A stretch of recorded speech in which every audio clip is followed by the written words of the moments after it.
Destiny Monet Griffin, Kiara Singleton Green,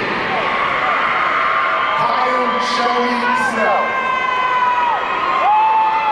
Christian Mark Williams,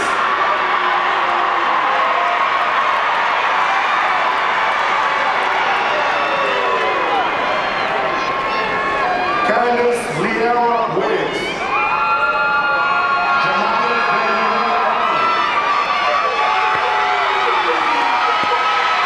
How exciting is today for you, and what does it mean to you to be a graduate here at Winston-Salem State University? Yeah, it's really special. I think about really both my parents graduating school and to have my extended family here, driving up early, well, late last night and early this morning up to Winston-Salem. It's really special to join the illustrious list of alumni here at the university, and I can't wait to give back in that capacity. But today was a great experience, and I just wanted to be, I guess, in the crowd with all the normal kids. So it was cool. It was cool. But you're anything but normal. You've already established yourself in your career. So what does that mean to you to have already been able to do that? Yeah, I mean, I wouldn't say I'm established by any means, but definitely great to return to Spire Motorsports next year. And we had a great 2024 season, and I'm excited to continue on the growth and hopefully continue to be in the sport for a long time. You are only the third black driver to win a NASCAR Series race. What does that mean to you? Yeah, I think about all of those before me, not just the drivers like Wendell Scott and Bubba Wallace, but the people in the sport like Sam Bell-Navis and Elias Bowie, and people more recently, Coach Phil Horton, Brandon, Drusan Hamilton, et cetera, not to mention all the pit crew athletes and engineers and people that have worked at race teams. So for me, it's just great to continue to add to that legacy and kind of grow to where that's not just a single-digit statistic. Do you see yourself as breaking barriers?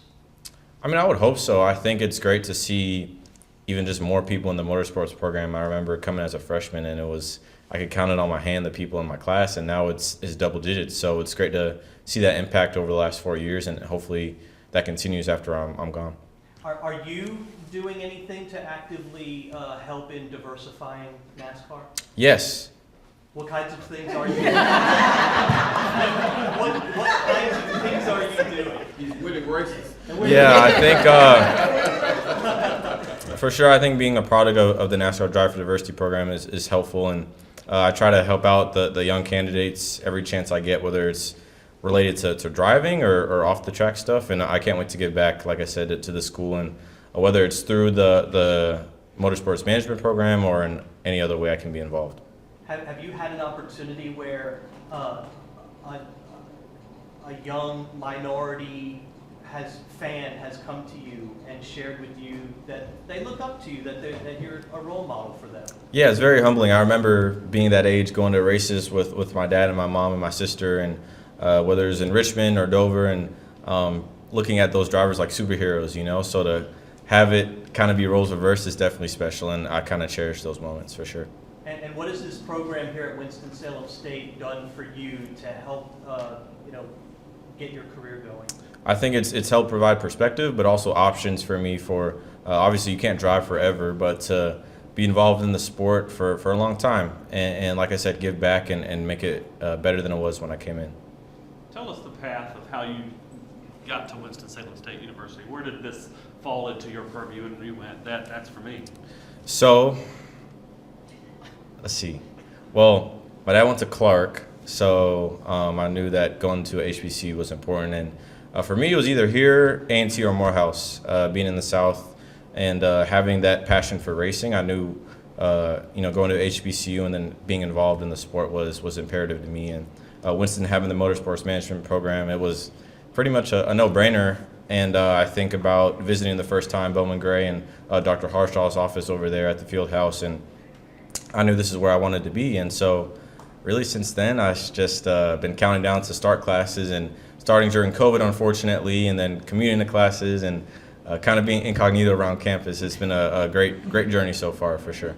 How do you transition from student race car driver to full-time race car driver, but what do you see yourself doing outside of the race car now that you're finished with college and you've got to kind of, you can focus on racing, but what's your day-to-day going to look like now? Are you just 100% in the driving stuff? TBD, I don't know. Actually, though, like the last, I would say semester or two, I had a lessened course load. So with that being said, I was able to kind of move my time around to pour more into racing and then also into really what I want to do off the track. And honestly, don't see much change, like I said, with having a reduced course load over the last couple semesters, but we'll see. I don't really know. Certainly with the big announcement that came out during the ceremony, we got the email and lots of high praise from Rick Hendrick, from Jeff Dickerson, and the people that surround you. How do you take that praise from people like Jeff and Rick, and then what do you give us your kind of outlook for 2025 as you jump into that 71 truck again? Yeah, it's really humbling to support or to represent the Hendrick Automotive Group, Mr. H and Miss Linda, and everybody at Spire as well with Jeff, like you mentioned, and TJ, and all the people, the men and women at the team and the automotive group. So it's really just humbling, I would say, and I'm excited to get to the racetrack, but I'm not trying to rush the off season by any means. I'm enjoying the slowness for a little bit. I'm going to jump to sort of a slightly different idea. We've got the big NASCAR race coming right here to Bowman Gray in a few weeks, literally 6 weeks out or so. What do you think about that when you think about, this has been your school, and then that's going to have a big national visibility thing, and you're going into this deal next year back into the trucks, but one of these days you may race Bowman Gray in the future. Yeah, that's crazy. So yeah. What do you think about all that? I mean, I've definitely been to a few football games over there, so to see Cup cars on the racetrack is definitely going to be a amazing time for sure. And that's during the semester, right? Like classes are still in session, so that'll be cool. To hopefully we'll have students at the race. It's not that far from all the dorms, obviously, but it'll be really great to see the sport kind of come back to its roots up here, and hopefully the university can be involved. I know it will be involved with the sport, and hopefully I can do my part too. Rajah, now you're an alumnus of Winston-Salem State University. Talk about, I've read somewhere, you talk about not only how you helped you academically, but socially at the university to grow. Can you talk about that a little bit? Yeah, Antonio, I think just like the relationships with like you, honestly, and faculty, classmates, other alumni that have really opened their arms to me. Like, I'm a pretty reserved person and to myself, and so it takes a lot to kind of get me out of my shell and not just kind of in the corner. And so through spending time hanging out at like DJR or the library or going to basketball games and stuff like that, being around other classmates and friends of mine has definitely helped me grow as a young man and be confident to speak in events like this or go across the country and represent the sport and my family at different types of things. So definitely departing with some good tools for sure. Now you stand out without standing out. How did it feel to walk with your classmates down the steps and around in the anticipation of walking across the stage? Well, a few of us were trying not to trip because we were definitely like, it definitely was a consensus of like, dang, it's about to happen. Everybody was like shaking a little bit. So that was funny for sure. But it was great. Like I said, I just, as non-traditional of my journey was to get here, I honestly just prided myself on being a normal student. So I got that experience today, and I've enjoyed my college experience and can't wait to be an alumni. No dance? I did not pledge. So yeah, I had no business doing that on stage. So.